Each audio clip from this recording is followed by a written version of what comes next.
Hello friends, welcome to our channel. ఈరోజు నేనైతే వంకాయ మసాలా కర్రీ చేశాను. చాలా చాలా టేస్టీగా ఉంది. అండ్ ఎలా చేశానో చూపిస్తున్నాను. ఏం లేదండి, మంచిగా ఫ్రెష్గా ఉన్న 4-5 వంకాయలు తీసుకొని మంచిగా కట్ చేసుకోవాలి. పురుగులేం లేకుండా చూసుకొని కట్ చేసుకొని ఉప్పు వేసుకున్న వాటర్లో వంకాయలను వేసుకొని పక్కకు పెట్టేసుకోవాలి.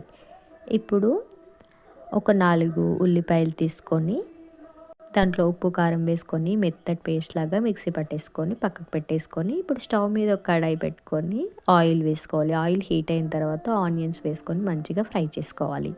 ఇలా ఫ్రై చేసుకున్న తర్వాత ఇందులోనే కొంచెం సాల్ట్ తక్కువ వేసుకోవాలి. అండ్ ఇంకా అల్లం పేస్టు, పసుపు వేసుకొని మంచిగా కలుపుకున్న తర్వాత వంకాయలు కూడా వేసుకొని మంచిగా ఉడికించుకోవాలి. ఇలా వంకాయలు మంచిగా మగ్గిన తర్వాత ఇప్పుడు మనం ప్రిపేర్ చేసుకున్న ఈ ఆనియన్ పేస్ట్ని అయితే వేసుకోవాలి.